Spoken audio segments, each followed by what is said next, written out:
Hey everyone, how is it going? Coming to you with yet another knife review. This time we're looking at a Sencut Scepter. Now I bought this knife simply because I already had the Civivi Elementum and the Kaiser Infinity, and I was like, you know what? Why not get the third knife that's very similar in cost, materials, and overall design, and figure out which of the three is the best bang for your buck. My Civivi Elementum video has already been recorded. We're going to see the Sencut Scepter today. And for my next review, we're going to be looking at the Kaiser Infinity. And somewhere along the day or along the way, I might compare all of the knives individually for you to determine which one is the best knife for your hard-earned money. Starting with the Sencut here, though, doing the review on this, we're going to go ahead and look at the packaging. And it's very simple brown packaging, very similar to Civivi's layout, but obviously using slightly lower quality materials because this is the more budget line from them. For anyone who doesn't know, Civivi is a subsidiary of We Knives, and Sencut is a subsidiary of Civivi. So we kind of have three different tiers of quality. This being their lowest of the bunch, but is it good? Well, that's what we're going to find out here today. Opening up the packaging, we have a small brown box inside that the knife comes packed in, and that's all there is to see with the Sencut packaging. Move that aside for what you really care about, and that is the knife. And we're going to start with the blade. We have a 3-inch blade made out of 9CR 18MOV. Maybe you can see that stamp down there. It is a kind of a Wharncliffe drop point hybrid, and is a nice high flat grind. Almost a full flat grind, but not quite.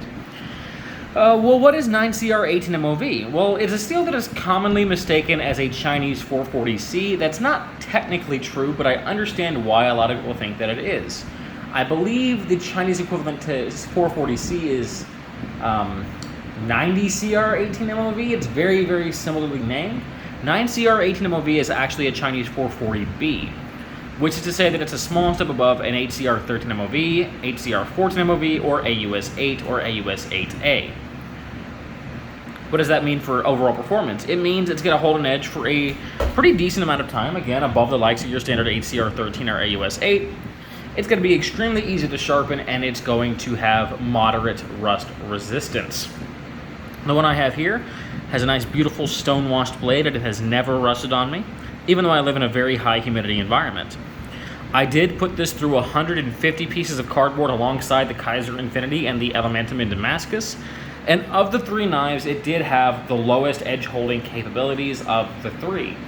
Now that said, it still had a moderately sharp, not crazy sharp, not amazingly sharp, but moderately sharp edge after all of that abuse. And cutting cardboard is absolutely edge abuse. And it touched up beautifully within 30 seconds on a honing steel, so I can say the steel is very much more than adequate for the average person's everyday carry cutting tasks. How did it slice? It sliced beautifully. This thing glided through the cardboard like it was no one's business because of that beautiful high flat grind and that great blade shape, as well as its pretty solid relief edge. We do have a finger choil here for choking up on the knife, and overall the knife is pretty ergonomic in hand, sharing one issue with the Civivi Elementum, and that is that loop over pocket clip creates a hot spot in the hand because of how flared up it is. So when we're holding the knife and we're bearing down on it, that it does dig into the palm of our hand a little bit, creating a bit of a hot spot. But that said, it's honestly not too bad, and that's the only real ergonomic issue with the knife. It comes out lightning fast, either with the flipper tang or the thumb studs, which are my preferred method. I do prefer thumb studs over flipper tangs, but it comes out beautifully quick, and it locks up tight. There's no play up and down, there's no play side to side, and if we ever developed any, we do have a pivot point that is easily adjustable. So no issues there. The handle on mine is a brown micarta, textured micarta at that, and it is quite nice, and it is very grippy. Very grippy micarta on this one. You can get it in a variety of other colors in micarta, and you can also get it in a G10. So a little something for everybody in terms of the handle. Handle is about 3.9 inches long, and it's fairly skinny, which means it might not be the most comfortable for someone with large-sized hands. I wear medium-sized gloves, and I find it to be reasonably fine in my hand. Again, aside from that, pocket clip, which I find to bite in a little bit. It is a liner lock design, And like the Elementum, I kind of wish we had a bit more of a cutout to access that liner. As it sits, it just kind of sits a little proud up the handle for disengagement, but it is nicely jimped, so it's not too much of a pain to get to. By the way, this knife is riding on a caged ceramic ball bearing pivot system, which means it is nice and smooth, and it does have some pretty nice drop shut action. Actually, this drop shut a little nicer than my Civivi Elementum, if I'm being completely honest with you. This doesn't have any of the grit in that pivot point, and I find it's a little bit more smoother in its actuation. Weight on this is an astonishingly low 2.4 ounces, which is guided by the fact that the liners are heavily milled out to reduce the weight. So if you like lightweight, smaller EDC blades, this thing is absolutely perfect for you and for your needs. The pocket clip, as I mentioned before, it is a deep carry loop over design, and I don't like these pocket clips. I've said that for years now. I've just never been a big fan of it. I want something exposed in the pocket to grab onto, but for those of you who like deep carry clips, it's there for you. And it does have a lanyard hole, although mine kinda doesn't, because you can see on this side the micarta wasn't fully punched out. I could probably just get a pen in there and poke that out, but I wanted to leave it for the review to show you guys that the fit and finish on this is going to be slightly lower than that of a Civivi. Not a big deal, just kind of a funny thing. Like, you can see the light through it. It's a very thin piece of micarta, but it's there. It is something I wanted to show to you guys, so I purposely left it alone until I did this video. But the clip is reversible from the right-hand side to left-hand side at least, so this is an ambidextrous knife, unlike the Elementum. Why am I running that comparison so much? Well, you'll see a real comparison in the future, but because this knife is only $10 less than an Elementum and from the same manufacturer, I feel like a lot of folks are going to draw that comparison in their heads anyways. So I want to go ahead and address it when talking about the knife in its own review, because I know it's going to be kind of impossible to separate it from the Elementum in that space.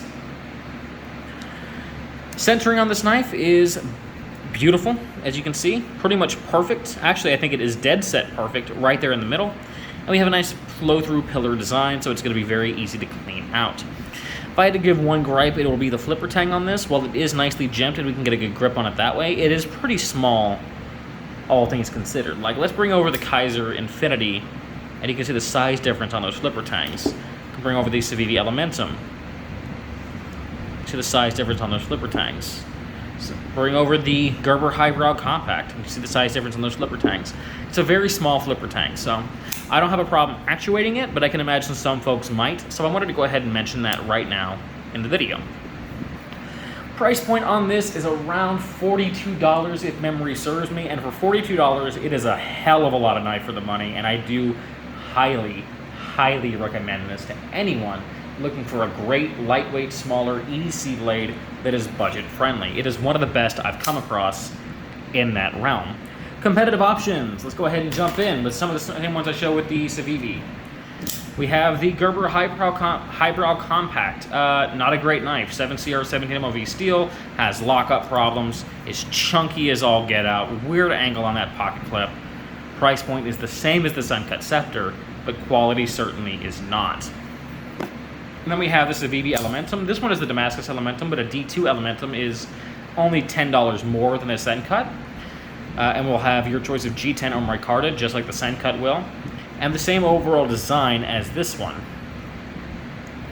Next up, we have the Kaiser Infinity N690 blade, Micarta handles, liner lock design, loop over deep carry clip, price point around $59, so in that same general ballpark. It sits as a competitive option against the Sencut. And because it's handy from the last video, I'll show that Camilla's pristine again.